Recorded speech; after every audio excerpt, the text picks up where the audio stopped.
أعوذ بالله من الشيطان الرجيم. بسم الله الرحمن الرحيم. Assalamualaikum warahmatullahi wabarakatuh.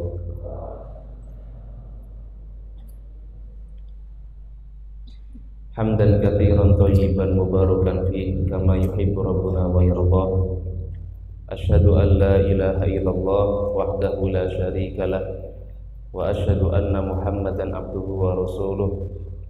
Allahumma shalli wa sallim wa barik ala Muhammad wa ala alihi wa ashabihi wa man tabi'ahum bi ihsanin ila yaumiddin, amma ba'd.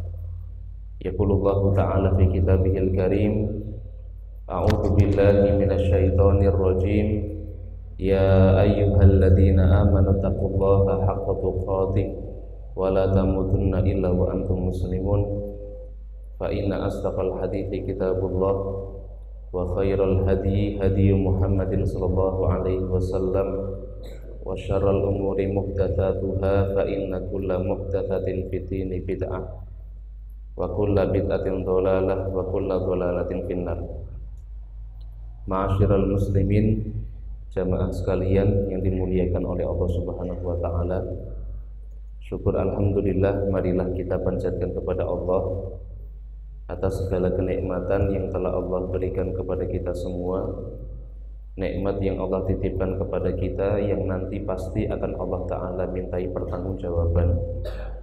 Baik itu nikmat sehat, nikmat Islam, nikmat iman, nikmat umur yang panjang. Alhamdulillah, semoga dengan nikmat umur yang panjang ini kita bisa memperbaiki amal-amal soleh kita, memperbaiki ibadah kita, beristighfar dan bertobat dari dosa dan maksiat yang kita kerjakan, sehingga nanti kita bisa diwafatkan oleh Allah dalam keadaan husnul khatimah. Salawat serta salam tidak lupa kita curahkan kepada qudwah hasanah kita, teladan kita, Nabi Allah Muhammad sallallahu alaihi wasallam. Jamaah sekalian yang Allah Ta'ala muliakan, insyaallah di kesempatan pagi hari ini kita akan membahas satu tema yang sangat penting, kaitannya dengan satu bulan yang sebentar lagi insyaallah akan kita temui, yaitu bulan suci Ramadan. Biasanya tabiat seseorang ketika dia akan melakukan satu pekerjaan, satu amalan, dia akan mencari tahu dulu manfaat apa yang bisa dia dapatkan kalau dia mengerjakan amalan tersebut. Antum datang ke masjid ini tentunya sebelumnya mencari tahu dulu, kalau saya datang ke masjid ikut kajian, ikut daurah, manfaat apa yang bakal saya dapatkan.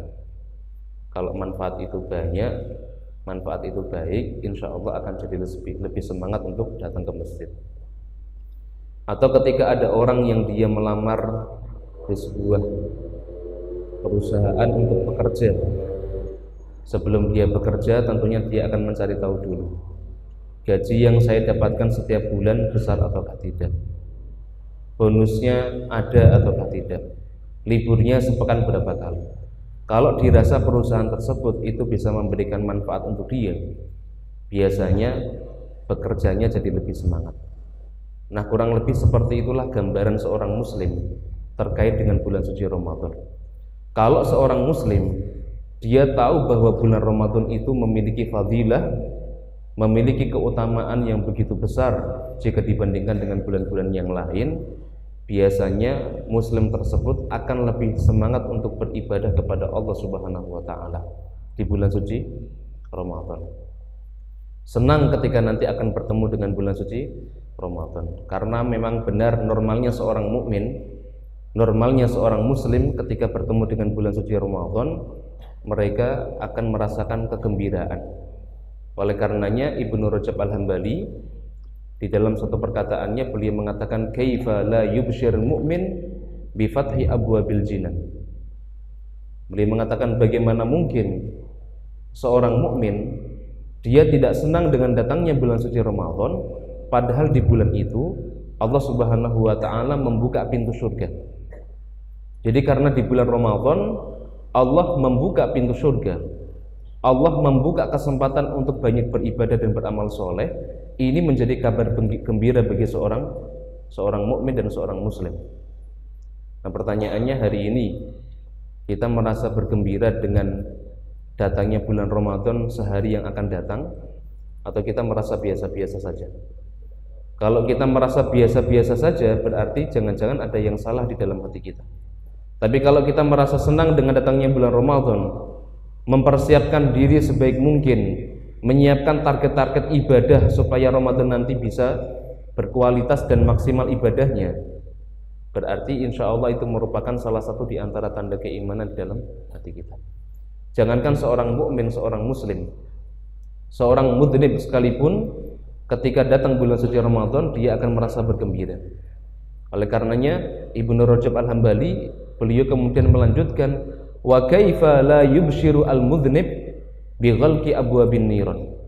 Bagaimana mungkin seorang mudhnib, seorang pendosa, orang yang dia terbiasa maksiat, dia tidak senang dengan datangnya bulan Ramadan, padahal di bulan itu Allah Subhanahu wa taala menutup pintu neraka.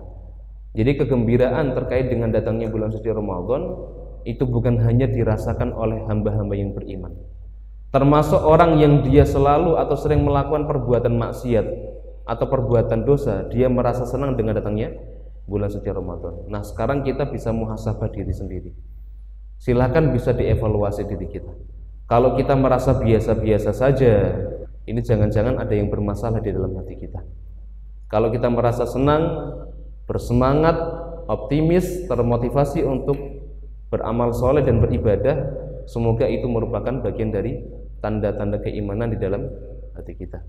Ini kaitannya dengan bulan suci Ramadan. Oleh karenanya di muqaddimah kali ini insya Allah nanti akan kita bahas terlebih dahulu keutamaan apa yang membedakan antara bulan Ramadan dengan bulan-bulan yang lain. Ini perlu untuk kita bahas sekali lagi supaya kita bisa menjadi lebih semangat untuk beribadah dan beramal soleh di bulan Ramadan. Di antara keutamaan bulan Ramadan dibandingkan dengan bulan-bulan yang lain, yang pertama adalah bulan suci Ramadan merupakan bulan yang penuh dengan ampunan. Bulan Ramadan adalah bulan yang penuh dengan ampunan. Kita sebagai seorang muslim, kita sadar bahwa kita ini banyak salahnya. Kita ini banyak maksiatnya. Hampir setiap hari maksiat kita kerjakan melalui mata kita, lisan kita, telinga kita, hati kita, pikiran kita, bermaksiat kepada Allah Subhanahu wa taala. Oleh karenanya ketika kita diberikan kesempatan oleh Allah untuk bisa bertemu dengan bulan Ramadan, ini adalah kesempatan yang sangat besar bagi kita semua untuk bertobat, beristighfar, minta ampun sama Allah. Karena Allah membuka pintu ampunan seluas-luasnya di bulan suci Ramadan.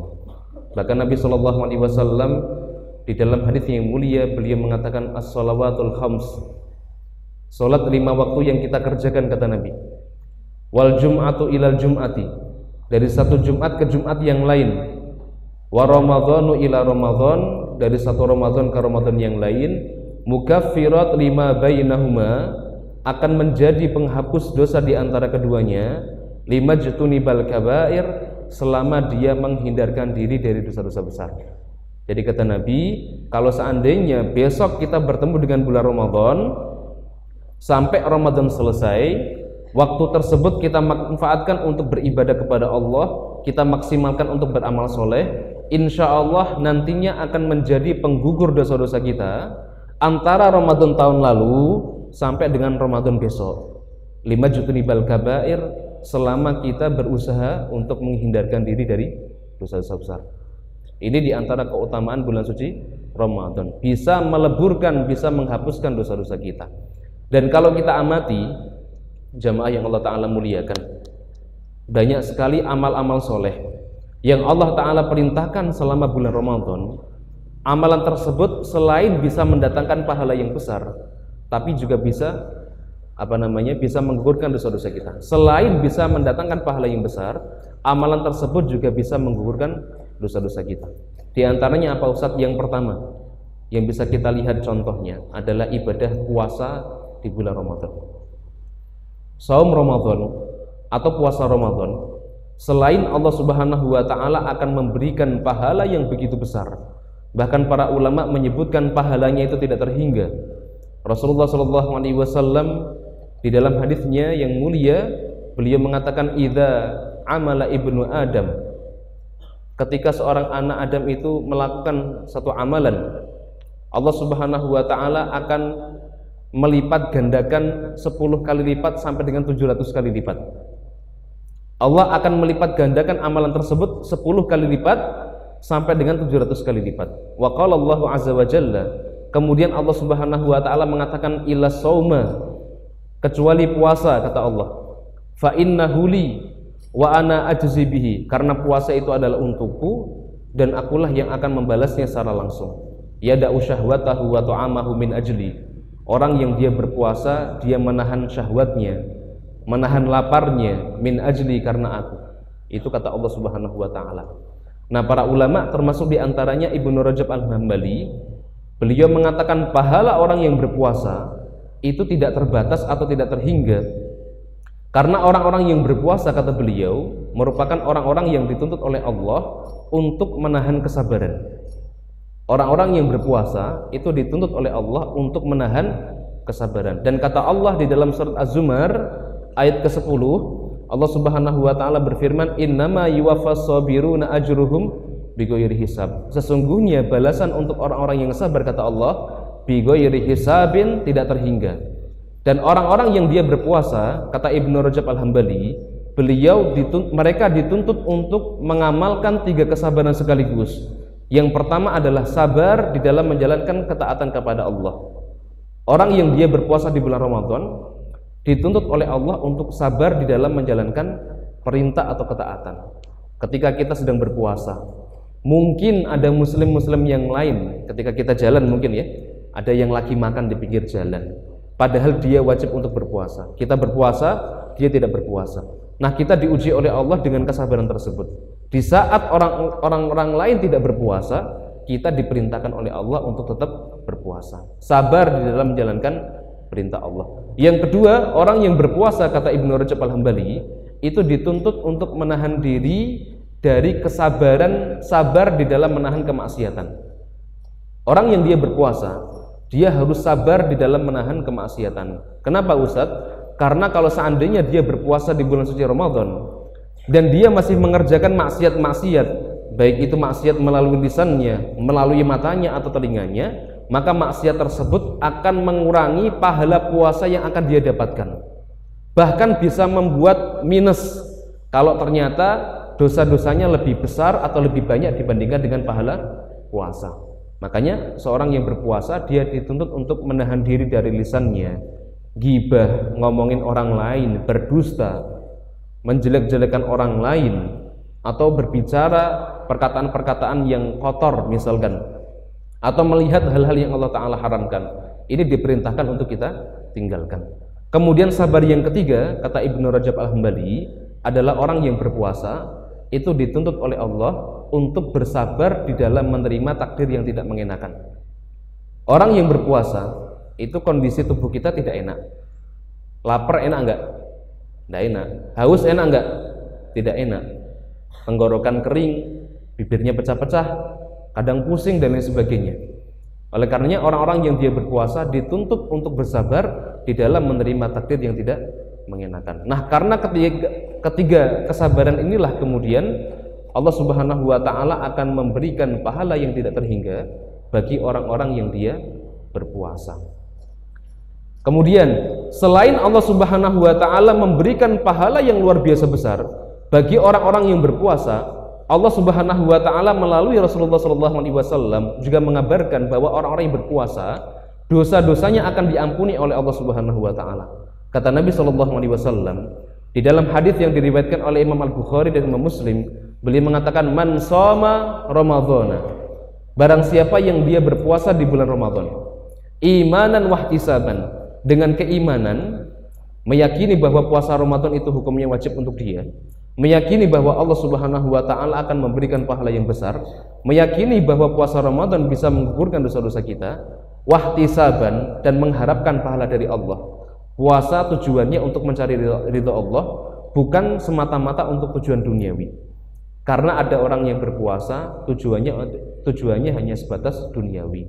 Puasa untuk diet biar kurus misalkan, atau puasa biar dia nanti dapat hadiah atau dapat uang dari orang tuanya misalkan. Berarti puasanya bukan karena Allah.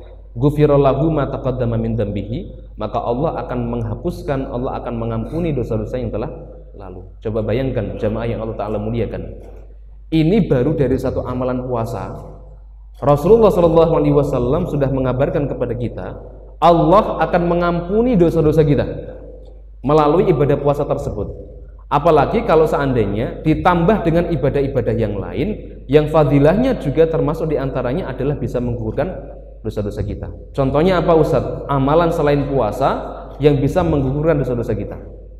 Contoh yang lain adalah melakukan sholat tarawih, mengerjakan sholat tarawih, mengerjakan sholat malam. Kata Nabi SAW di dalam hadisnya yang mulia, beliau mengatakan man qama ramadhana. Kalau yang pertama tadi man shoma ramadhana, yang kedua man qama ramadhana. Barang siapa yang dia melakukan qiyam Ramadan, melakukan sholat malam, mengerjakan sholat tarawih, imanan wahtisaban, dengan keimanan, wahtisaban dan mengharapkan pahala dari Allah, ghufirallahu ma taqaddama min dzambihi, maka Allah akan mengampuni dosa-dosa yang telah lalu. Rawahul Bukhari wa Muslim. Hadis ini diriwayatkan oleh Imam Al-Bukhari dan Imam Muslim. Nah, inilah mindset yang harus kita rubah. Hari ini ada sebagian di antara kaum muslimin yang mereka mengidentikan bahwa bulan Ramadan itu ya puasa. Bahwa bulan Ramadan ya puasa Ramadan. Padahal bulan Ramadan di dalamnya ada rangkaian ibadah yang diperintahkan oleh Allah Subhanahu wa Ta'ala, bukan hanya sekedar puasa. Termasuk di antaranya adalah sholat tarawih. Nah, ini harus difahamkan kepada umat, karena ada orang-orang yang dia siang harinya puasa, tapi malam harinya ketika dituntut, diperintahkan, dianjurkan, diajak untuk mengerjakan sholat tarawih nggak mau. Besoknya puasa, sholat tarawih nggak mau. Bahkan dia tidak sholat. Ada sebagian di antara kaum muslimin yang seperti itu. Padahal sekali lagi bulan Ramadan yang diperintahkan oleh Allah itu bukan hanya sekedar puasa Ramadan, termasuk di antara ibadah-ibadah yang lain, yaitu salat tarawih atau salat malam. Rasulullah SAW di dalam hadisnya yang lain, beliau mengatakan man shalla ma'al imam. Barang siapa yang dia mengerjakan salat malam ma'al imam, bersama dengan imam, hatta yansharif, sampai imamnya selesai, sampai imamnya bubar, kutiba lahu qiyamul lailatin, maka dia akan ditulis seolah-olah dia telah mengerjakan sholat malam semalam suntuk dari ba'da isya sampai menjelang waktu fajar. Oleh karenanya alhamdulillah hari ini di pesantren kita ada aktivitas ibadah sholat tarawih.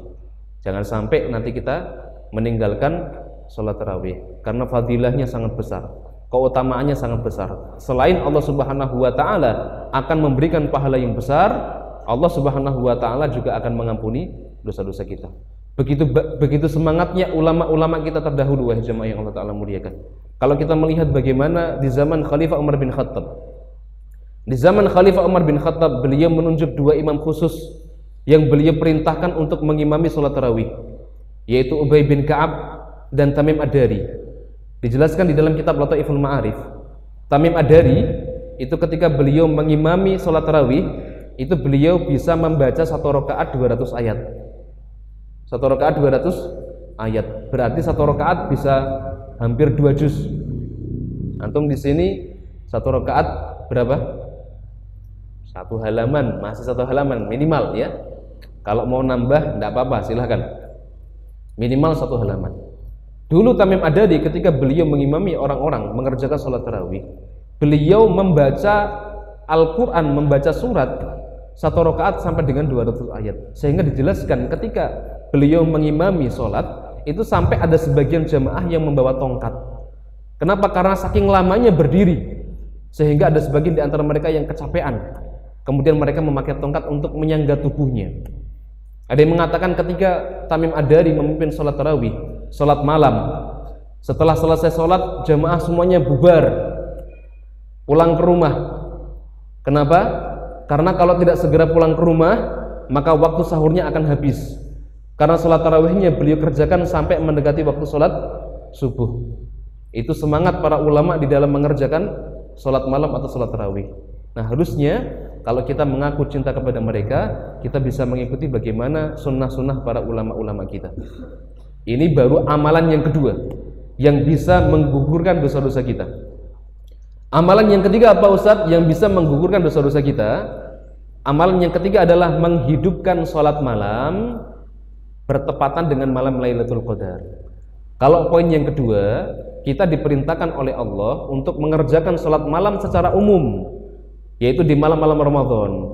Poin yang ketiga adalah kalau kita bisa mengerjakan sholat malam, sholat tarawih, kemudian bertepatan dengan malam Lailatul Qadar, kata Nabi SAW di dalam hadis yang diriwayatkan oleh Imam Al-Bukhari, beliau mengatakan, man qama Lailatul Qadri, barang siapa yang dia mengerjakan sholat malam di malam Lailatul Qadar, imanan wahtisaban, dengan keimanan dan mengharapkan pahala dari Allah, ghufirallahu ma taqaddama min dambihi, maka Allah akan mengampuni dosa-dosa yang telah lalu. Oleh karenanya di 10 hari yang terakhir di bulan Ramadan, kita diperintahkan oleh Rasulullah SAW untuk fokus beribadah.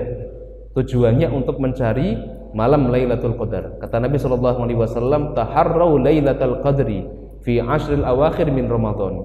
Carilah malam Lailatul Qadar di 10 hari terakhir bulan Ramadan. Ini amalan yang keberapa? Yang ketiga. Kemudian amalan yang keempat yang bisa menghapuskan atau menggugurkan dosa-dosa kita adalah mengerjakan zakat fitrah. Menunaikan zakat fitrah. Benar, zakat fitrah itu dikeluarkan di tanggal 1 Syawal, di malam hari raya Idul Fitri. Sampai kapan? Sampai menjelang dikerjakannya atau ditegakkannya sholat Id. Karena kalau zakat fitrah dikerjakan setelah sholat Id, tidak dihitung zakat fitrah. Akan tetapi para ulama mengatakan bolehnya seorang muslim untuk mengeluarkan zakat fitrah 1 hari, 2 hari, atau 3 hari menjelang bulan Syawal. Ini diperbolehkan. Otomatis zakat fitrahnya dikeluarkannya di bulan Ramadan. Nah, kata Nabi SAW yang diceritakan oleh Abdullah bin Abbas radhiyallahu ta'ala anhuma, beliau menceritakan bagaimana Rasulullah SAW mewajibkan kita semua untuk membayar zakat fitrah yang memiliki fadilah bisa menghapuskan dosa-dosa kita. Kata Abdullah bin Abbas radhiyallahu ta'ala anhuma, beliau mengatakan, faradha Rasulullah SAW zakatal fitri tuhratan lis-shaim minal lagwi war rafath. Kata Abdullah bin Abbas, beliau mengatakan Rasulullah SAW mewajibkan kita semua untuk membayar zakat fitrah, di antara tujuannya adalah tuhratan lis-shaim minal lagwi war rafath, untuk mensucikan, untuk membersihkan dosa-dosa orang-orang yang berpuasa minal lagwi. Apa itu lagwi? Lagwi artinya perkataan yang sia-sia. Warrafath, dan perkataan-perkataan yang keji atau perkataan-perkataan kotor. Tidak bisa kita pungkiri, meskipun kita dalam keadaan berpuasa, puasa Ramadan, terkadang kita tidak bisa menjaga lisan. Terkadang lisan kita menjelek-jelekan teman kita. Terkadang lisan kita menggunjing atau membicarakan keburukan orang lain. Terkadang lisan kita berdusta. Terkadang mata kita tidak bisa kita jaga. Nah, di antara cara untuk membersihkannya, cara untuk mensucikannya adalah melalui zakat fitrah. Selain zakat fitrah itu, di antara tujuan yang lain adalah untuk membantu fakir miskin atau membantu orang-orang yang membutuhkan. Baik, jamaah yang Allah Subhanahu wa taala muliakan. Karena begitu banyaknya amalan-amalan atau ibadah-ibadah yang bisa menggugurkan dosa-dosa kita yang kita kerjakan di bulan suci Ramadan, makanya kebanggaan sekali kalau seandainya ada seorang muslim, dia bisa mendapati bulan suci Ramadan, sampai Ramadan selesai, ternyata dosa-dosanya tidak diampuni oleh Allah Subhanahu wa taala, maka muslim yang seperti ini adalah muslim yang celaka. Dan ini sering kita dengar ketika Nabi SAW beliau naik ke atas mimbar, beliau mengatakan amin, amin, amin. Pada waktu itu tidak ada seorang sahabat pun yang mengajak bicara Rasulullah SAW, tapi Nabi mengucapkan amin. Maka Abu Hurairah radhiyallahu ta'ala anhu, beliau memberanikan diri untuk bertanya kepada Nabi, ya Rasulullah, limadza kunta tasna hadza? Wahai Rasulullah, kenapa Anda mengucapkan amin? Maka Rasulullah SAW kemudian mengatakan, lamma raqitu darajatal ula ja'ani Jibril. Ketika aku naik di tangga yang pertama, Jibril datang kepadaku. Wa qala, kemudian dia mengatakan, rogima anfu rajulin. Kata Jibril, celakalah seseorang, adraka alaihi Ramadan, yang mana dia mendapatkan bulan Ramadan. Dia bertemu dengan bulan suci Ramadan, tsumman salakha falam yughfar lahu. Kemudian Ramadan selesai atau Ramadan habis, ternyata dosa-dosanya tidak diampuni oleh Allah Subhanahu wa taala. Syaqiyun, celaka orang-orang seperti ini. Fakultu amin, maka Rasulullah SAW kemudian mengaminkan informasi yang disampaikan oleh malaikat Jibril alaihissalam. Di dalam hadis ini Rasulullah SAW menjelaskan ancaman yang begitu jelas, ancaman yang sangat tegas bagi orang-orang yang dia mendapati bulan Ramadan. Orang-orang yang dia berjumpa dengan bulan Ramadan, tapi kemudian Ramadan tersebut dia sia-siakan. Mungkin dia banyak tidur, mungkin dia banyak main-main, sehingga dosa-dosanya tidak berkurang sedikit pun. Dosa-dosanya tidak diampuni oleh Allah Subhanahu wa taala. Maka orang-orang yang seperti ini didoakan kecelakaan, bahkan diaminkan oleh Rasulullah sallallahu alaihi wasallam. Nah, ini menjadi muhasabah untuk kita semua. Sekali lagi, apa yang telah kita persiapkan untuk menyambut bulan suci Ramadan ini? Harusnya seorang muslim yang pertama selain berbahagia, dia juga harus menyiapkan diri, membuat target selama Ramadan. Nanti saya baca Al-Qur'annya berapa juz setiap hari. Selama Ramadan nanti saya harus sedekah berapa kali. Selama Ramadan setiap hari saya harus istighfar berapa kali.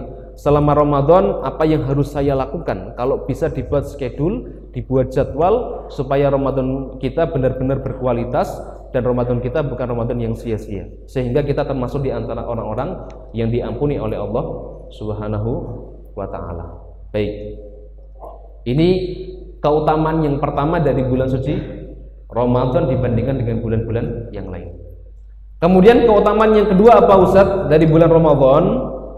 Keutamaan yang kedua dari bulan suci Ramadan dibandingkan dengan bulan-bulan yang lain yang disebutkan oleh para ulama adalah di bulan Ramadan pintu neraka ditutup oleh Allah, pintu surga dibuka oleh Allah, dan setan-setan dibelenggu oleh Allah Subhanahu wa taala.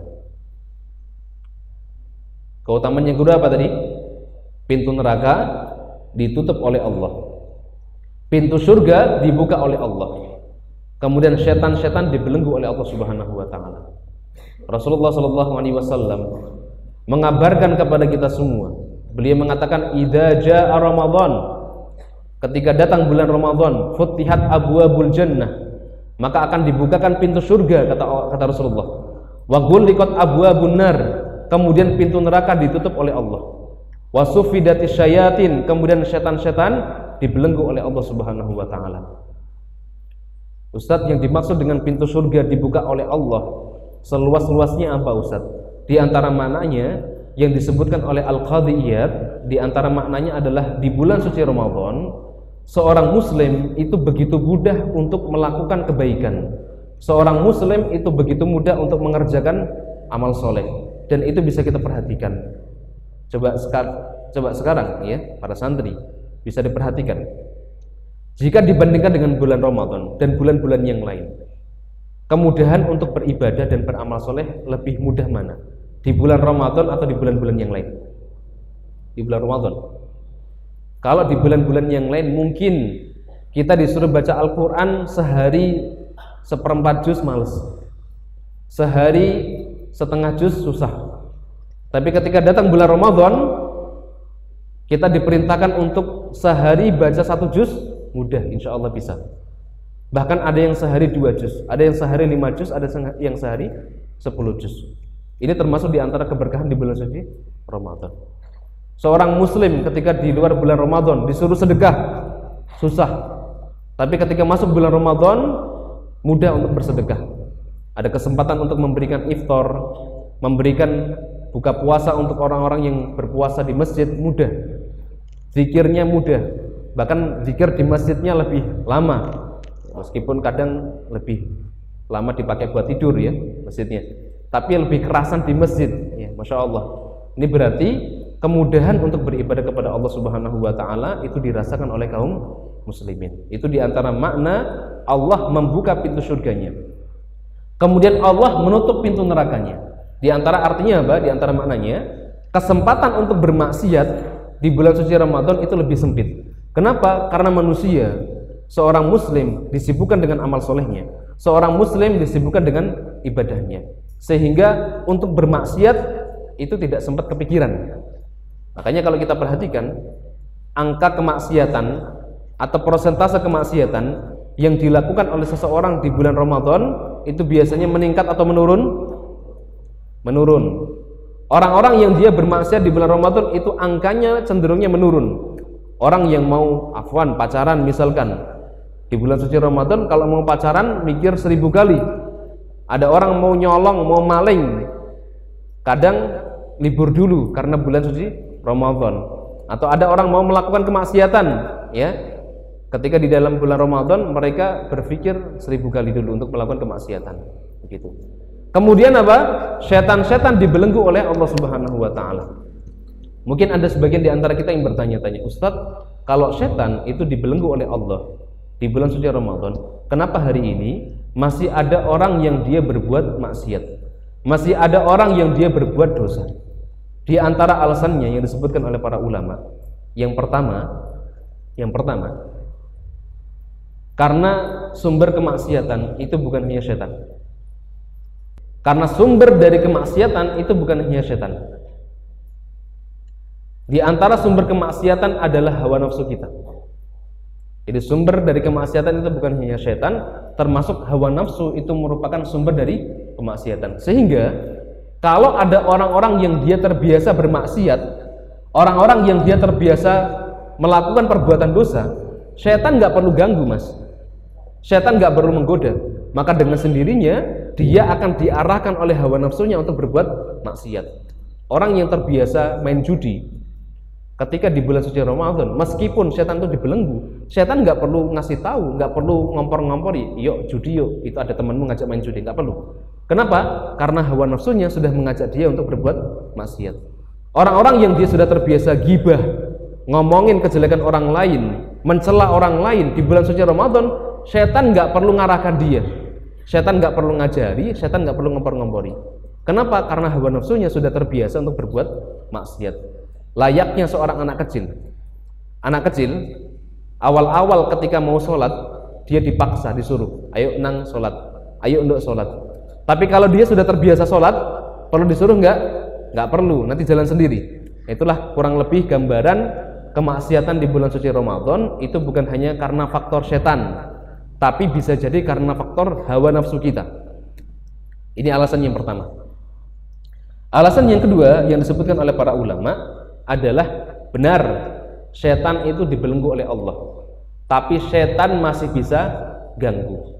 Mungkin yang dibelenggu atau yang dirantai oleh Allah tangannya, mungkin kakinya, mungkin lehernya, tapi lisannya masih bisa berbicara. Lisannya masih bisa mengganggu. Dia masih bisa mengganggu, tapi lebih terbatas jika dibandingkan dia tidak dibelenggu. Ini alasan yang kedua.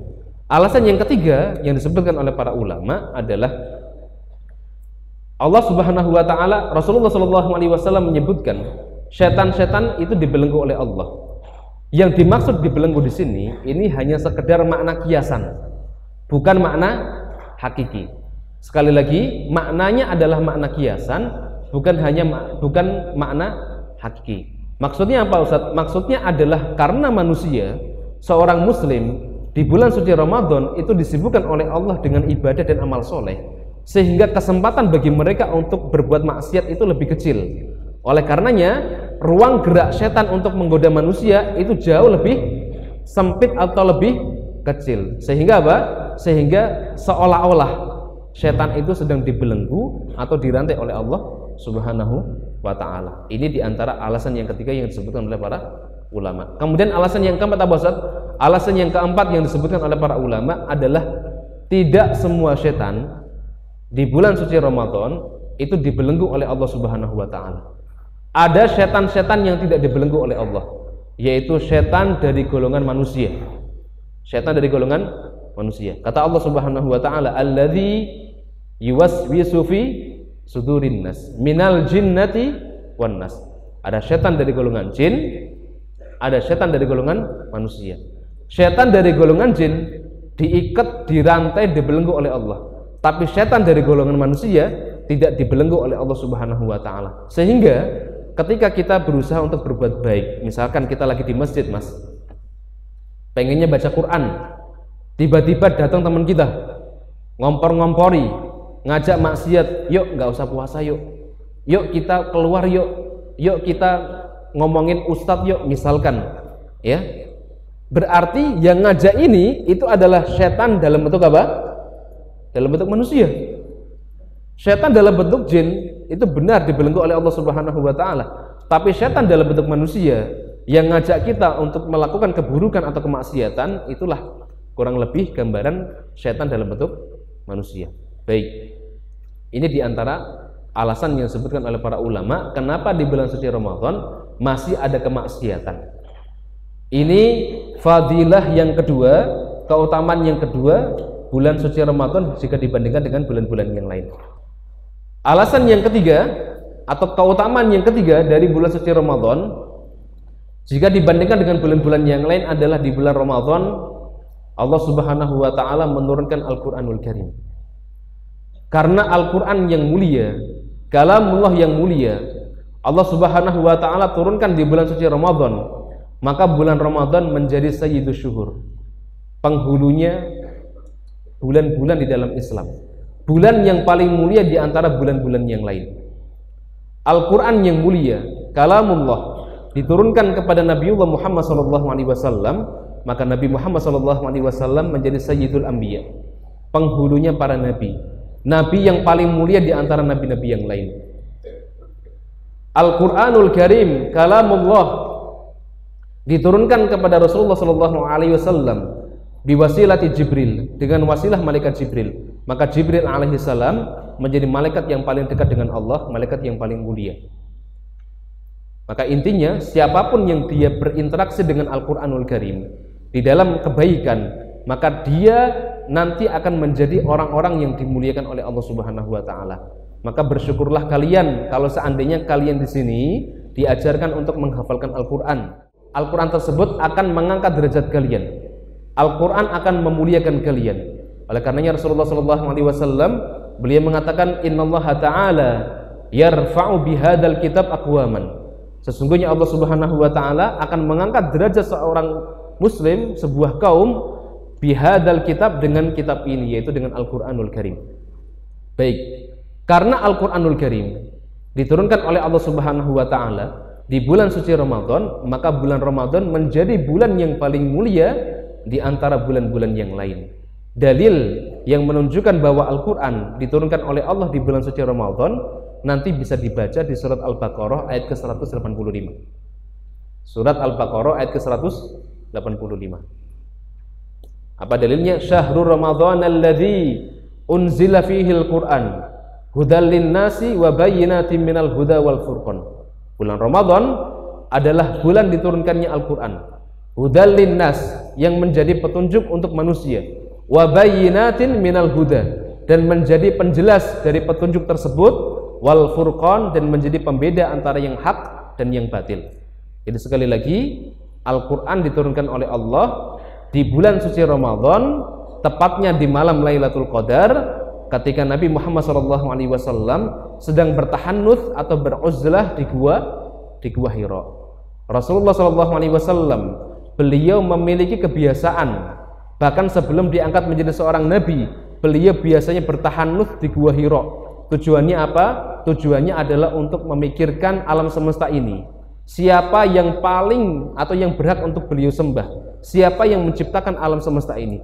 Beliau bertahannuts, beliau beruzlah, memikirkan dan mentadabburi alam semesta ini. Kemudian ketika beliau sedang bertahannuts, tiba-tiba datang malaikat Jibril dalam bentuk aslinya membekap Rasulullah SAW. Kemudian malaikat Jibril mengatakan, Iqra, bacalah. Maka Nabi SAW mengatakan, Ma ana biqari'in, saya nggak bisa baca.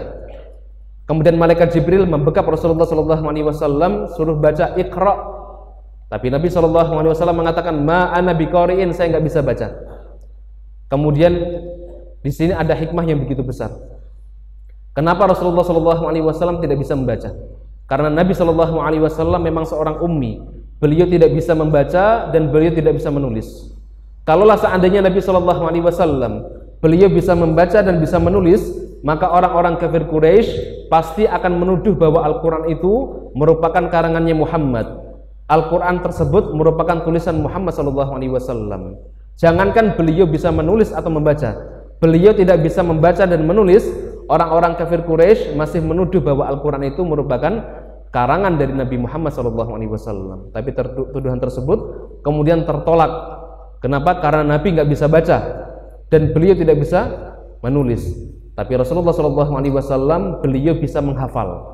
Jadi ketika malaikat Jibril menyampaikan wahyu surat Al-Alaq ayat 1 sampai dengan ayat kelima, Iqra bismi rabbikal ladzi khalaq, khalaqal insana min 'alaq, Iqra wa rabbukal akram, alladzi 'allama bil qalam, 'allamal insana ma lam ya'lam. Rasulullah SAW menghafalkannya. Kemudian beliau pulang ke rumah dalam keadaan gemeteran, ketakutan. Kemudian beliau mengatakan kepada istrinya Ibunda Khadijah, "Zammiluni, zammiluni." Selimuti aku, selimuti aku. Fazammaluhu hatta dhahaba anhu raw. Kemudian istri beliau dan anak-anaknya menyelimuti Rasulullah SAW sampai rasa takutnya hilang, sampai gemetarannya hilang. Maka Rasulullah SAW kemudian menceritakan peristiwa yang baru saja beliau alami kepada istrinya, dan beliau mengatakan, celaka aku, binasa aku. Maka Ibunda Khadijah mengatakan, wallahi ma yukhzikallahu abada, demi Allah engkau tidak akan celaka wahai suamiku. Kenapa? Li'annaka tasilur rahim wa tahmilul kalla wa taqsimul ma'dum. Karena engkau selama ini adalah orang-orang yang menjalin silaturahim. Engkau selama ini adalah orang-orang yang memberi makan orang-orang miskin, yang selama ini membantu orang-orang yang tidak punya. Kemudian Ibunda Khadijah membawa Rasulullah SAW ke rumah pamannya yang bernama Waraqah bin Naufal. Waraqah bin Naufal itu merupakan salah seorang pendeta Nasrani yang masih menganut agama dari Nabiullah Isa alaihissalam, yang masih murni, yang masih memegang Injil yang masih murni. Kemudian Waraqah bin Naufal setelah mendengar cerita dari Nabi Muhammad SAW, beliau mengatakan, sesungguhnya yang mendatangimu itu adalah Namus yang dulu pernah mendatangi Nabiullah Musa alaihissalam. Demi Allah, kalaulah seandainya engkau diutus menjadi seorang nabi dan aku masih hidup, maka akulah termasuk di antara orang-orang yang akan pertama kali mengikutimu. Tapi kemudian Waraqah bin Naufal diwafatkan oleh Allah Subhanahu wa ta'ala. Itulah kurang lebih bagaimana kisah Nabiullah Muhammad SAW pertama kali menerima wahyu dari Allah Subhanahu wa ta'ala, yaitu di bulan suci Ramadan, di malam Lailatul Qadar, di tanggal berapa? Tanggal berapa?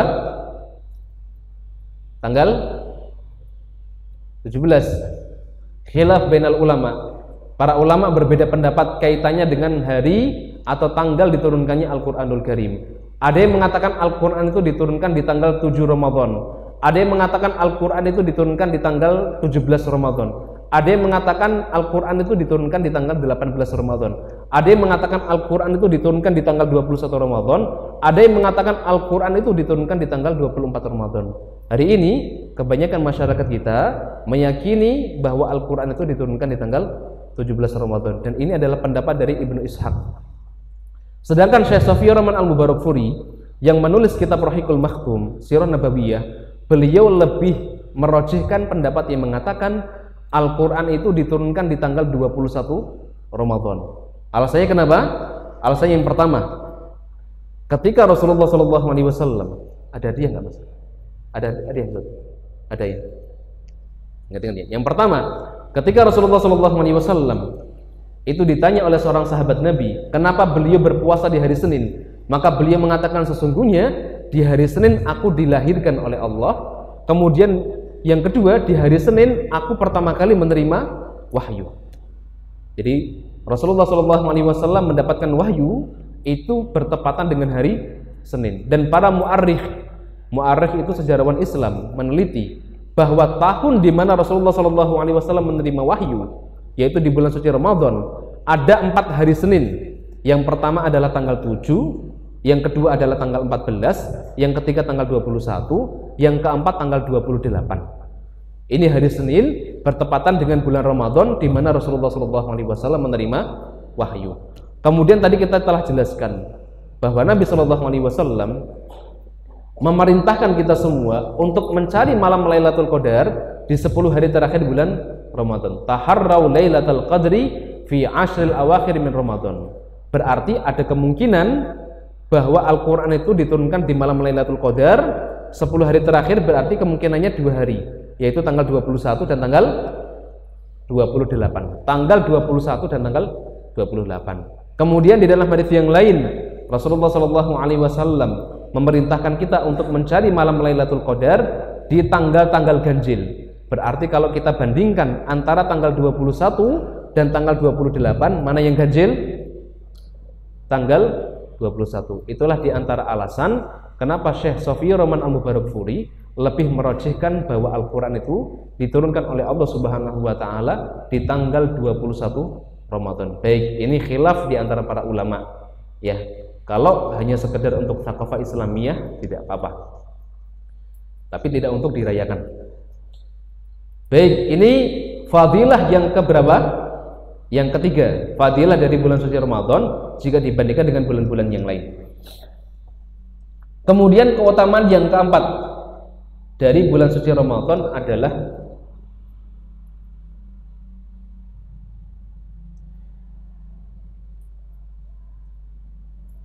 di bulan suci Ramadan terdapat malam yang penuh dengan kemuliaan dan keberkahan. Di bulan suci Ramadan terdapat malam yang penuh dengan keberkahan dan kemuliaan. Malam apa itu?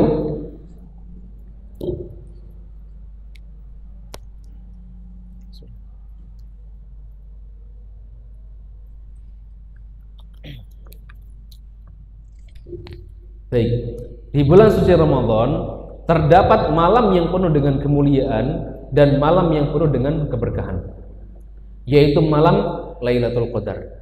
Dan ini merupakan salah satu di antara keistimewaan yang Allah Ta'ala berikan kepada umat Muhammad SAW dibandingkan dengan umat-umat yang lain. Umat-umat yang lain tidak Allah berikan malam Lailatul Qadar, sedangkan kita umat Rasulullah SAW Allah Ta'ala berikan malam Lailatul Qadar, malam yang penuh dengan keberkahan. Dan di malam ini atau malam Lailatul Qadar itu begitu banyak fadilah atau keutamaan yang bisa kita dapatkan. Di antara kemuliaan atau keutamaannya Pak Ustadz, yang pertama, malam Lailatul Qadar itu adalah malam yang lebih baik daripada 1000 bulan. Malam Lailatul Qadar adalah malam yang lebih baik daripada 1000 bulan. Kata Allah Subhanahu wa Ta'ala di dalam surat Al-Qadr, Lailatul Qadri khairun min alfi syahr. Lailatul Qadri khairun min alfi syahr. Lailatul Qadar itu lebih baik daripada 1000 bulan. Artinya apa? Artinya kalau seandainya kita beribadah tepat di malam Lailatul Qadar, kita mengisinya dengan ibadah kepada Allah, maka ibadah yang kita lakukan di malam itu dihitung oleh Allah Subhanahu wa Ta'ala seakan-akan kita telah beribadah kepada Allah lebih daripada 1000 bulan. Atau kalau dikalkulasikan dalam bentuk tahun, sekitar 83 tahun 4 bulan. Jadi kalau seandainya kita beribadah di bulan Ramadan tepat di malam Lailatul Qadar, maka seakan-akan kita beribadah kepada Allah selama 83 tahun 4 bulan. Coba bayangkan, 83 tahun 4 bulan. Itu kalau kita dapat malam Lailatul Qadar 1 kali. Apalagi kalau seandainya kita dapat malam Lailatul Qadar selama 10 kali atau 10 tahun. Berarti 83 tahun 4 bulan kali 10 berapa, Mas? Berapa tahun? 834 tahun. Masya Allah. Berarti seolah-olah kita beribadah kepada Allah selama 834 tahun. Dan inilah keistimewaan yang Allah Ta'ala berikan kepada kita. Benar, umat-umat yang lain itu diberikan umur yang panjang oleh Allah. Ada yang umurnya ratusan tahun, ada yang umurnya ribuan tahun. Dan umur kita, umur umat Muhammad SAW itu antara 60 sampai dengan 70 tahun. Kata Nabi SAW, beliau mengatakan, a'maru ummati ma baina sitin ila sab'ina sanah. Umur umatku itu antara 60 sampai dengan 70 tahun. Wa qaliluhum man yajuzu ala dzalik. Dan sedikit saja di antara umatku yang umurnya lebih dari 70 tahun. Meskipun umur kita pendek, Jika dibandingkan dengan umur umat-umat yang lain, tapi kita diberikan keistimewaan oleh Allah bisa mendapatkan malam Lailatul Qadar yang nilainya, yang kemuliaannya atau keutamaannya sama seperti 1000 bulan. Kalau kita dapat 10 tahun, berarti seolah-olah kita beribadah selama 834 tahun. Kalau kita dapat 20 tahun, berarti seolah-olah kita beribadah berapa tahun itu? 1600 tahun. Siapa di antara kita yang bisa beribadah selama 1600 tahun coba? Ya. Makanya jangan sampai nanti di bulan suci Ramadan, khususnya di 10 hari terakhir bulan Ramadan, kita justru jauh dari masjid, kita jauh dari tempat ibadah, kita jauh dari Al-Quran, dan kita menyibukkan diri dengan hal-hal yang tidak ada manfaatnya, shopping seharian, atau ngabuburit misalkan, kumpul sama teman-teman, dan biasanya kalau sudah kumpul itu waktunya akan banyak terbuang, akan melalaikan kita. Bahkan terkadang sholat jamaahnya tertinggal, sholat tarawihnya juga bablas biasanya, begitu. Ini keutamaan yang pertama dari malam Lailatul Qadar. Kemudian keutamaan yang kedua dari malam Lailatul Qadar adalah Lailatul Qadar merupakan malam yang penuh dengan keberkahan. Malam Lailatul Qadar adalah malam yang penuh dengan keberkahan.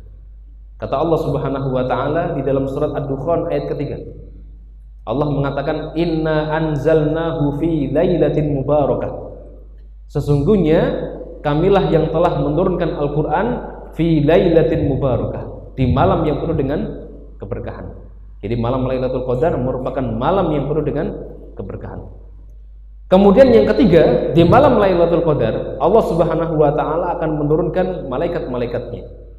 Bahkan dijelaskan di dalam sebuah atsar bahwa nanti di malam Lailatul Qadar Allah Subhanahu wa taala akan mengutus malaikat-malaikatnya untuk mencari hamba-hamba Allah yang beribadah kepada Allah Subhanahu wa taala, baik itu di masjid-masjid, di musola-musola, di rumah-rumah, di tempat ibadah. Allah Subhanahu wa taala menyuruh malaikat untuk mencari dan mencatat siapa yang hari ini beribadah kepada Allah Subhanahu wa taala. Maka jangan sampai ketika malaikat itu mencari kita, Mas, ternyata posisi kita itu sedang jagongan, sedang nongkrong. Posisi kita sedang ada di mall, lagi nawar baju, nawar sendal, nawar sepatu, nawar celana, ya. Waktu kita habiskan untuk berbelanja misalkan, apalagi kalau seandainya mendekati Lebaran atau mendekati Idul Fitri, itu banyak sekali diskonan, sehingga manusia atau umat Islam itu lebih banyak fokus kepada apa? Nyari diskonan. Bahkan ada diskon tengah malam, ya. Midnight sale atau apa lagi, diskon tengah malam, ya, diskon besar-besaran, ya. Yang harusnya waktu tersebut kita gunakan untuk beribadah, untuk sholat tarawih, untuk baca Al-Quran, untuk zikir, ternyata waktu tersebut kita habiskan untuk belanja. Naudzubillah. Semoga Allah Subhanahu wa taala melindungi kita semua dari hal-hal yang sia-sia. Kemudian keutamaan yang keempat dari malam Lailatul Qadar. Lailatul Qadar itu disifati oleh Allah Subhanahu wa taala dengan salamun, dengan salamun. Kata Allah, salamun hiya hatta matla'il fajr. Salamun hiya hatta matla'il fajr. Malam itu adalah malam yang penuh dengan kesejahteraan. Kalau kita baca di Al-Quran terjemah, ya. Malam yang penuh dengan kesejahteraan, hatta matla'il fajr, sampai dengan terbitnya waktu fajar. Imam Mujahid, seorang mufassir dan murid dari Abdullah bin Abbas radhiyallahu taala anhuma, beliau mengatakan yang dimaksud dengan salamun adalah di malam itu Allah Subhanahu wa taala memberikan keselamatan kepada orang-orang mukmin, kepada orang-orang muslim dari gangguan setan. Kenapa? Karena di malam itu seorang muslim atau seorang mukmin disibukkan oleh Allah Subhanahu wa taala untuk beribadah dan beramal soleh, sehingga mereka akan selamat, aman dari gangguan setan. Kemudian yang kelima, keutamaan malam Lailatul Qadar adalah di malam Lailatul Qadar Allah Subhanahu wa taala mencatat atau menurunkan takdir tahunan. Allah mencatat atau menurunkan takdir tahunan. Karena takdir itu kata para ulama ada 4. Yang pertama adalah takdir yaumi, yaitu setiap hari Allah Subhanahu wa taala menyuruh malaikat untuk mencatat takdir yang akan terjadi selama satu hari ini. Itu namanya takdir yaumi.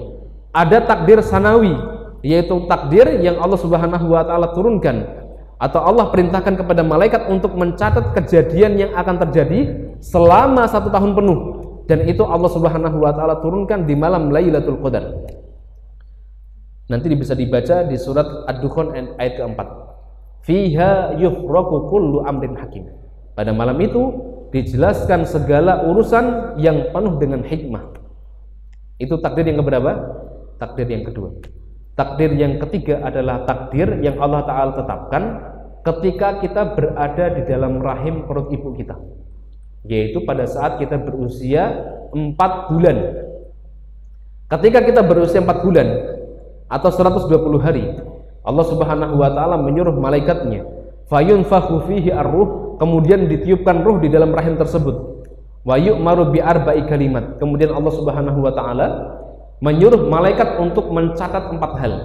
Apa itu? Bikatbi rizqihi wa ajalihi wa amalihi wa syaqiyyun aw sa'idun.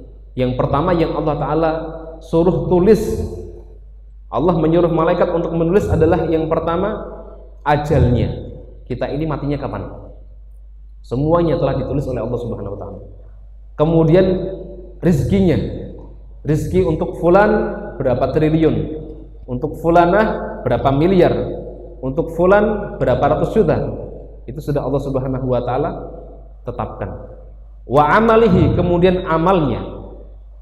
Yang keempat adalah syaqiyyun aw sa'idun, bahagia atau sengsaranya. Itu telah Allah Subhanahu wa taala tetapkan ketika kita berada di rahim perut ibu kita pada saat berusia 4 bulan atau 120 hari.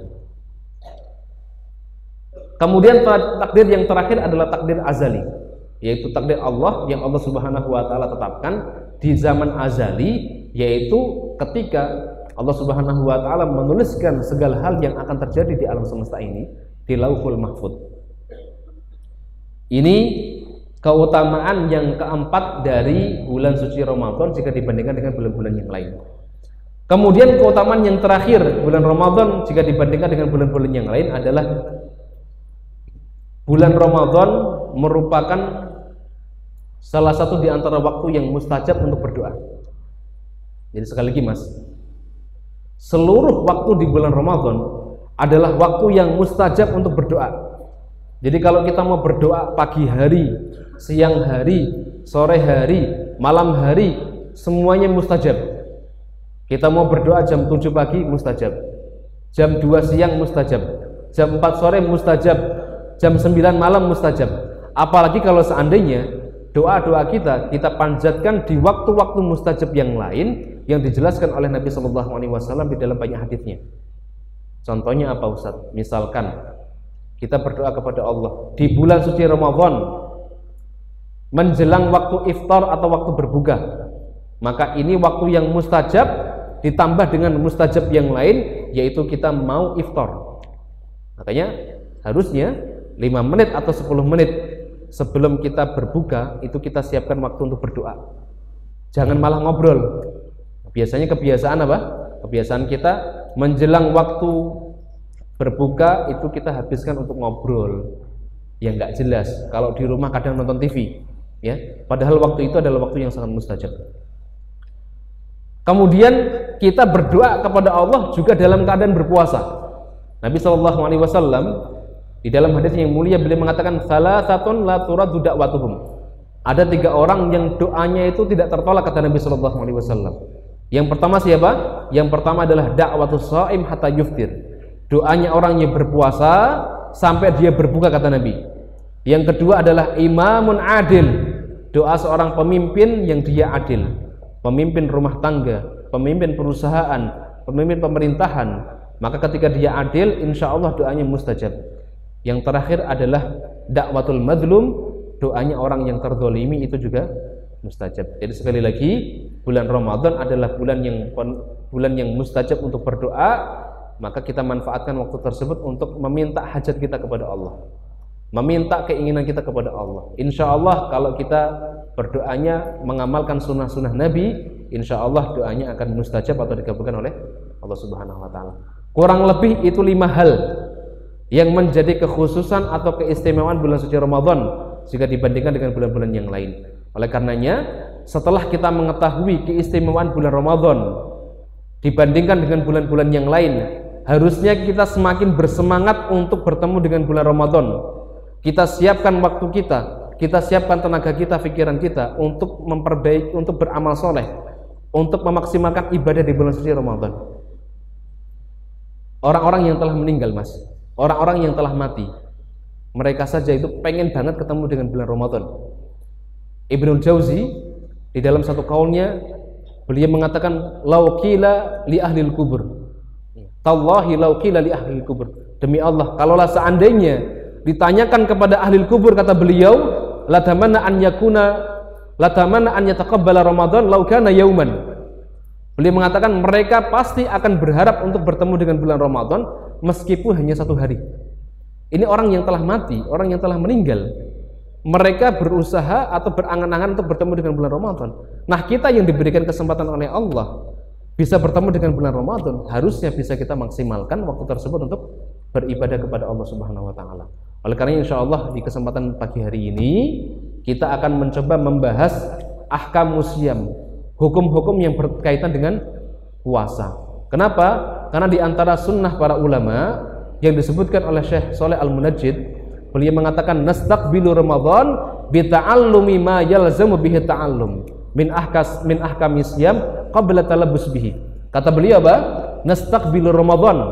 Kita ini menyambut bulan suci Ramadan bi ta'allumi ma yalzamu bihi ta'allum, dengan mempelajari ilmu-ilmu yang wajib untuk kita pelajari.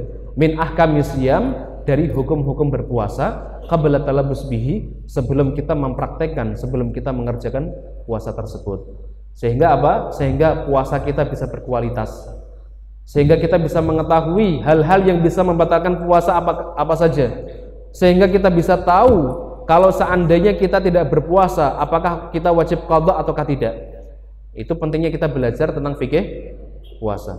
Baik, ini untuk memukaddimahi, mengawali daurah kita pada pagi hari ini, yaitu daurah fikih Ramadan.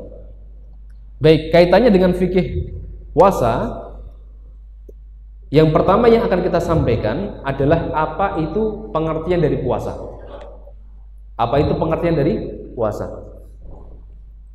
Secara bahasa, puasa itu artinya al-imsaku 'anis syai'.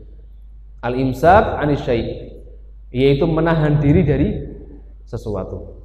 Menahan diri dari sesuatu. Makanya kalau misalkan kita perhatikan ketika kita di rumah, di kampung, itu kan muadzin di beberapa masjid itu akan mengingatkan kita semua. Al-imsaku, itu kalau di kampung-kampung ya. Atau di TV itu biasanya apa? Ada peringatan imsak. Imsak itu artinya menahan diri. Nah, di situ bukan berarti kita tidak boleh makan, tidak boleh minum. Di situ kita diingatkan supaya kita segera menyelesaikan makan kita, supaya kita segera menyelesaikan minum kita segera menahan diri. Kenapa? Karena waktu puasa akan segera dimulai, waktu subuh akan segera datang. Jadi imsak itu bukan berarti tidak boleh makan, tidak boleh minum. Karena batas awal orang yang berpuasa itu adalah dimulai dari terbitnya fajar atau dimulai ketika sudah masuk waktu sholat subuh, gitu. Ini makna puasa menurut bahasa. Sedangkan secara syariat atau istilah, puasa artinya al-imsaku 'anil akli wasyurbi wasairil muftirat ma'aniyah min tulu'il fajri as-shadiq ila ghurubi syamsi. Kata muallif di sini, puasa secara syariat maknanya adalah al-imsaku 'anil akli, menahan diri dari makan, wasyurbi dan dari minum, wasairil muftirat dan dari segala pembatal-pembatal puasa yang lain. Contohnya apa Ustaz pembatal-pembatal puasa yang lain? Misalkan muntah dengan sengaja, atau murtad keluar dari agama Islam, atau membatalkan niat puasa, atau berhubungan suami istri siang hari di bulan Ramadan. Ini termasuk pembatal puasa. Ma'aniyah disertai dengan niat. Karena puasa itu merupakan bagian dari ibadah, maka seseorang yang dia mau berpuasa, dia wajib berniat min tulu'il fajri as-shadiq, dari terbitnya fajar shadiq. Karena fajar itu ada dua macam. Yang pertama fajar shadiq, yang kedua adalah fajar gatib. Yang membedakan apa Ustadz antara fajar shadiq dengan fajar gatib? Baik, di dalam kitab Kifayatul Akhyar disebutkan bahwa fajar gatib itu bentuknya itu seperti ekor serigala. Jadi kalau kita perhatikan gambarnya, itu bentuknya seperti ekor serigala. Dia naik ke atas, kemudian turun, dan cahaya ini lama-kelamaan akan menghilang. Itu fajar kadhib atau fajar palsu, fajar dusta. Kemudian ada fajar shadiq, fajar yang sesungguhnya. Fajar shadiq itu apa Ustaz? Fajar shadiq itu adalah cahaya yang berada di ufuk timur dan bentuknya horizontal. Ya, bentuknya rata horizontal. Dan lama-kelamaan fajar ini akan semakin terang. Itu yang membedakan antara fajar shadiq dengan fajar kadhib yang disebutkan di dalam kitab Kifayatul Akhyar. Baik, dimulainya dari kapan? Min tulu'il fajri as-shadiq, dari terbitnya fajar shadiq, ila ghurubi syamsi, sampai dengan tenggelamnya matahari. Ini pengertian puasa dari sisi syariat atau istilah. Nah, sekarang arkanuhu, rukun-rukunnya. Puasa ini ternyata ada rukunnya, dan rukun itu merupakan sesuatu yang harus kita kerjakan, tidak boleh kita tinggalkan. Sama halnya ketika seseorang mengerjakan sholat wajib, salah satu di antara rukunnya adalah membaca Al-Fatihah. Maka siapa saja yang dia sholat nggak baca Al-Fatihah, sholatnya sah nggak? Nggak sah. Kenapa? Karena Al-Fatihah bagian dari rukun. Nah, di dalam puasa itu ada rukunnya. Rukunnya apa Ustaz? Yang pertama adalah al-imsaku 'anil muftirat min tulu'il fajri as-shadiq ila ghurubi syamsi. Rukun yang pertama, tolong dicatat ya. Rukun yang pertama adalah menahan diri, catat. Ditulis. Yang pertama adalah menahan diri dari pembatal-pembatal puasa, dimulai dari terbitnya fajar shadiq sampai dengan tenggelamnya matahari. Ini rukun yang pertama. Berarti siapapun yang dia berpuasa, yang nggak boleh makan, nggak boleh minum, tidak boleh melakukan pembatal-pembatal puasa dari waktu subuh sampai dengan waktu maghrib. Dalilnya apa Ustadz? Nanti bisa dibaca surat Al-Baqarah ayat ke-187. Apa kata Allah? Wa kulu washrabu hatta yatabayyana lakumul khaytul abyadu minal khaytil aswadi minal fajr thumma atimmu siyama illal lail. Kata Allah, makan dan minumlah kalian sampai jelas antara benang putih dan benang hitam, yaitu waktu fajar. Tsumma atimmu siyama ilal lail, kemudian sempurnakanlah waktu puasa sampai dengan datangnya waktu malam. Ini rukun yang pertama. Rukun yang kedua adalah an-niyatu. Rukun yang kedua adalah an-niyatu. Rukun yang kedua adalah niat. Maka siapapun yang dia mau berpuasa di bulan suci Ramadan, maka dia wajib untuk berniat. Dia wajib untuk berniat. Dan niat puasa Ramadan atau niat puasa wajib ini berbeda dengan niat puasa sunnah. Kalau niat puasa wajib itu harus dilaksanakan di waktu malam harinya atau sebelum masuk waktu sholat subuh. Tolong diperhatikan, catat nih ya. Niat waktu puasa Ramadan atau puasa wajib itu harus dilakukan di malam harinya atau sebelum masuk waktu sholat subuh.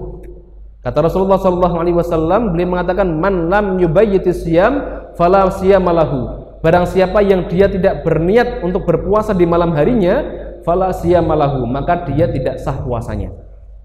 Sehingga kalau kita mau mengerjakan puasa Ramadan, maka niatnya harus dikerjakan sebelum masuk waktu sholat subuh. Boleh dilaksanakan di waktu jam 4 sebelum subuh, boleh jam setengah 4, boleh jam 3, boleh jam 2, boleh jam 1, boleh jam 12, bahkan boleh jam 8 malam, ya, boleh jam 8 malam, boleh jam 7 juga boleh. Ini kita kalau berniat mengerjakan puasa Ramadan. Sedangkan puasa sunnah itu niatnya boleh dilaksanakan ketika sudah melewati waktu sholat subuh. Misalkan ada orang pengen mengerjakan puasa Senin atau puasa Kamis, maka niatnya boleh dilaksanakan di jam 6 pagi atau jam 8 pagi selama dia belum makan, belum minum, belum melakukan hal-hal yang bisa membatalkan puasa. Dalilnya apa Ustaz? Dalilnya adalah hadis Nabi sallallahu alaihi wasallam. Rasulullah sallallahu alaihi wasallam beliau pernah bertanya kepada Ibunda Aisyah. Beliau mengatakan, "Ya Aisyah, hal 'indakum syai'un minat tu'am?" Wahai Aisyah, apakah kamu punya makanan hari ini? Maka karena Ibunda Aisyah tidak memiliki makanan, la ya Rasulullah, maka Rasulullah sallallahu alaihi wasallam mengatakan, "Fa inni idzan shaim." Ya sudah, kalau seperti itu aku tak puasa. Nah, Rasulullah sallallahu alaihi wasallam berniat puasa pada waktu itu di waktu duha. Dan Rasulullah sallallahu alaihi wasallam belum makan apapun atau belum meminum apapun. Sehingga sholat puasa sunnah itu boleh berniat di waktu paginya, bahkan siangnya. Boleh berniat paginya atau siangnya. Tapi khusus untuk puasa wajib, seperti halnya puasa Ramadan, harus diniatkan di malam hari. Begitu. Ini kaitannya dengan masalah niat. Kemudian pertanyaan selanjutnya, Ustadz, boleh nggak Ustadz kalau seandainya kita berpuasa Ramadan niatnya hanya satu kali? Misalkan berniat di awal Ramadan saja, di tanggal 1 Ramadan kita berniat Bismillah di dalam hati, saya berniat puasa Ramadan selama 1 bulan penuh. Boleh nggak? Boleh tidak? Baik. Kalau kita mau mengambil pendapat dari jumhurul ulama, mayoritas ulama mewajibkan setiap hari, setiap malam harus berniat. Kenapa? Karena kata mereka antara ibadah puasa yang satu dengan puasa yang lain itu tidak ada kaitannya. Kalau sudah selesai berbuka ya sudah selesai. Maka setiap malam harus berniat. Ini kata jumhurul ulama. Sedangkan menurut Hambali atau ulama-ulama Hambali, termasuk di dalam kitab fikih Muyassar, membolehkan berniat hanya satu kali di awal Ramadan, sedangkan untuk malam-malam berikutnya itu hanya disunnahkan saja. Nah, kalau kita pengen lebih ihtiyaton, kehati-hatian, lebih baik kalau kita berniat setiap malam. Kalau kita khawatir tidak bangun di waktu sebelum fajar, kita bisa berniat di malam harinya. Ini kaitannya dengan niat. Kemudian para ulama juga mengatakan bahwa niat itu mahalluha fil qalbi. Ini ijma' atau kesepakatan para ulama bahwa niat itu tempatnya di dalam hati. Maka siapapun yang dia melakukan sebuah ibadah, baik itu sholat ataupun puasa, dia mencukupkan niat di dalam hati, maka niatnya sudah sah. Ini ijma' atau kesepakatan para ulama. Sedangkan melafadzkan niat atau talafudz bin niat, ini khilaf di antara para ulama. Ada yang mengatakan hukumnya sunnah untuk ulama-ulama Syafi'iyah, ada yang mengatakan makruh untuk ulama-ulama Maliki, ada yang mengatakan boleh dan tidak, yaitu ulama-ulama Hambali. Hambali ada dua, ada yang mengatakan boleh, ada yang mengatakan tidak. Sedangkan Hanafi tidak boleh. Kalau Ustadz Ulum lebih cenderung tidak perlu melafadzkan niat. Kenapa? Karena sekali lagi, an-niyatu mahalluha fil qalbi. Niat itu tempatnya di hati. Jadi tidak perlu membaca niat nawaitu sauma ghadin an adai fardi syahrin Ramadan dan seterusnya. Tidak perlu. Ya, cukup berniat di dalam hati. Bismillah, saya berniat puasa Ramadan lillahi ta'ala karena Allah Subhanahu wa ta'ala. Kemudian wa bin niyati tamyiz baina al-ibadah ba'duha an ba'd. Dan dengan niat itulah yang membedakan antara satu ibadah dengan ibadah yang lain. Saya mau tanya, antara puasa Ramadan dengan puasa Senin, cara mengerjakannya sama enggak? Sama. Kalau puasa Ramadan nggak boleh makan, nggak boleh minum, tidak boleh mengerjakan hal-hal yang membatalkan puasa. Puasa Senin pun sama, caranya sama. Yang membedakan apa? Yang membedakan adalah an-niyah. Yang membedakan adalah niat. Makanya niat ini merupakan tamyiz bainal ibadah, antara satu ibadah dengan ibadah yang lain. Sehingga wajib hukumnya bagi seorang muslim atau seorang mukmin ketika dia mau mengerjakan puasa, dia wajib untuk berniat. Innamal a'malu binniyat. Ini rukun yang kedua. Sekarang akan kita bahas hukumnya. Apa hukum mengerjakan puasa Ramadan? Hukumnya apa? Wajib. Hukumnya fardhu ain. Hukumnya wajib bagi setiap mukallaf. Apa itu mukallaf? Mukallaf itu artinya orang yang terkena beban syariat. Syaratnya dua. Yang pertama balik, yang kedua berakal. Yang pertama apa? Balik, yang kedua berakal. Maka siapapun yang dia balik, laki-laki ini, laki-laki ataupun perempuan yang dia balik. Kalau laki-laki, tanda baliknya ditandai dengan 3 hal. Kalau perempuan 4 hal. Laki-laki tanda baliknya ditandai dengan 3 hal. Yang pertama adalah dengan mimpi basah. Maka siapapun yang sudah pernah mimpi basah berarti dia telah balik. Yang kedua adalah kalau dia belum mimpi basah tapi umurnya sudah 15 tahun, maka dia dianggap sudah balik. Yang ketiga, ini agak sensitif tapi karena ini adalah ilmu harus Ustaz Ulum sampaikan, adalah ketika dia tumbuh rambut di sekitar kemaluannya, berarti dia sudah balik. Ini kata para ulama. Kalau perempuan ditambah 1, yaitu dengan adanya haid atau menstruasi, begitu. Nah, siapapun yang dia sudah balik dan berakal, sekali lagi, mukallaf itu adalah balik dan berakal. Kalau dia balik dan tidak berakal, berarti dia bukan mukallaf. Karena ada orang yang balik tapi dia tidak berakal, berarti dia tidak wajib untuk puasa. Contohnya apa Ustaz? Misalkan ada orang gila, dia usianya 20 tahun dan dia sudah balik, ternyata dia gila, maka dia bukan seorang mukallaf, dia tidak terkena beban syariat. Maka siapapun yang dia sudah balik dan berakal, dia terkena kewajiban untuk mengerjakan puasa Ramadan. Dalil kewajiban untuk melaksanakan ibadah puasa Ramadan ada 3 hal. Yang pertama dalil dari Al-Quran, nanti bisa dibaca di surat Al-Baqarah ayat ke-183. Ya ayyuhalladzina amanu kutiba alaikumusiyam kama kutiba alal ladzina min qablikum la'allakum tattaqun. Ini dalil yang pertama. Dalil yang kedua dari Al-Qur'anul Karim, syahrul ramadhan alladzi unzila fihi al-Qur'an, dan seterusnya. Faman syahida minkumus syahra falyasum. Maka barang siapa di antara kalian yang melihat bulan, maksudnya adalah bulan Ramadan, falyasum, maka hendaknya dia berpuasa. Ini dalil dari Al-Qur'an. Dalil dari Al-Hadits nanti bisa dibaca di hadits Arba'in Nawawi, hadits yang kedua maupun hadits yang ketiga. Apa kata Rasulullah SAW ketika Nabi menjelaskan tentang Islam? Buniyal Islamu ala khamsin. Islam itu dibangun di atas 5 pondasi. Yang pertama apa? Syahadati alla ilaha illallah wa anna Muhammadar Rasulullah. Syahadat. Yang kedua iqamis shalah.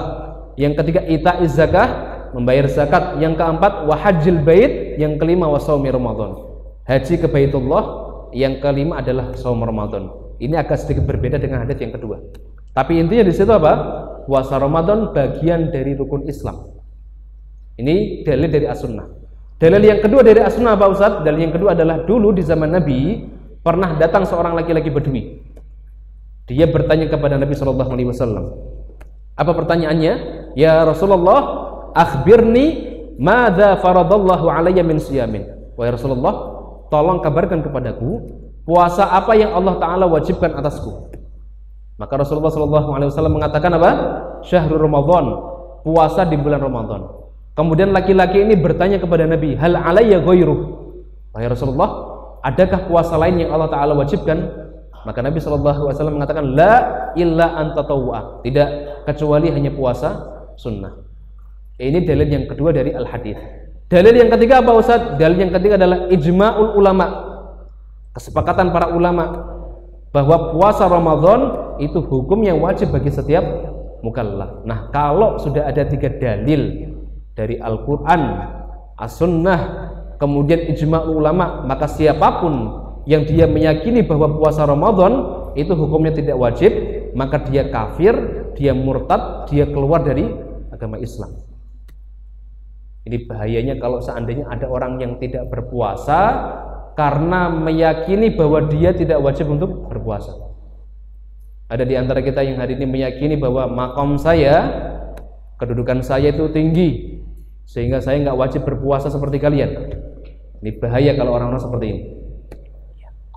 Kemudian kata para ulama, puasa wajib itu ada 3. Yang pertama adalah puasa Ramadan, yang kedua adalah puasa kafarah. Apa itu puasa kafarah?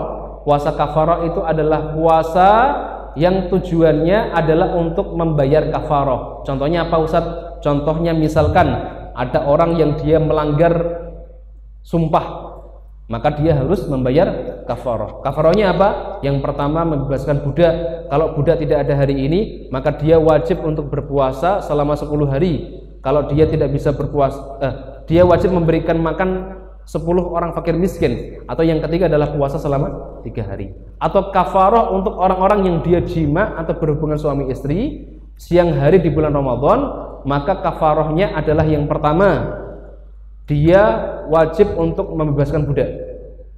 Kalau konteks budak hari ini tidak ada, maka kewajiban yang kedua atau opsi yang kedua adalah berpuasa selama 2 bulan berturut-turut dan tidak boleh ada fasil, tidak boleh ada jeda, kecuali kalau ada udzur syar'i.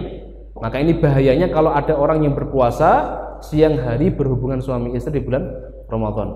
Kafarah yang ketiga adalah opsi yang ketiga adalah memberi makan untuk 60 orang fakir miskin.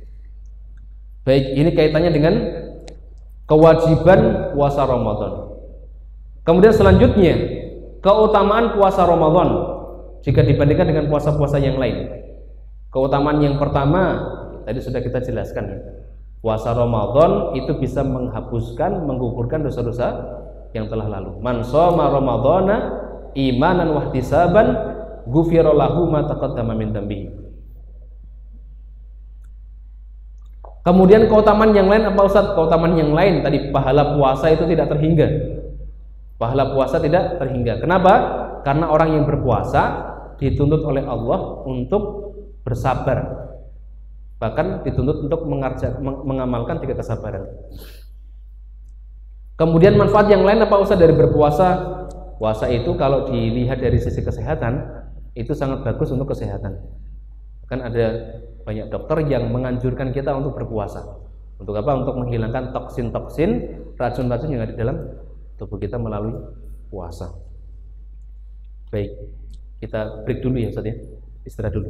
Insya Allah nanti akan kita lanjutkan tentang cara menentukan awal Ramadan. Kemudian nanti akan kita lanjutkan udzur-udzur yang membolehkan orang untuk tidak berpuasa. Nanti akan kita sambung juga dengan muftiratus shaim, pembatal-pembatal puasa, dan perkara-perkara kontemporer yang hari ini menjadi permasalahan kaum muslimin. Bagaimana kalau seandainya ada orang yang berpuasa, dia suntik, boleh ataukah tidak? Bagaimana hukumnya memakai obat tetes mata? Bagaimana hukumnya memakai obat tetes telinga? Bagaimana hukumnya kalau misalkan ada orang mau endoskopi, misalkan, bukan ngopi ya, endoskopi. Insya Allah nanti akan kita bahas, semoga waktunya masih cukup. Hadza wallahu ta'ala bishawab. Kita tutup sementara. Assalamualaikum warahmatullahi wabarakatuh.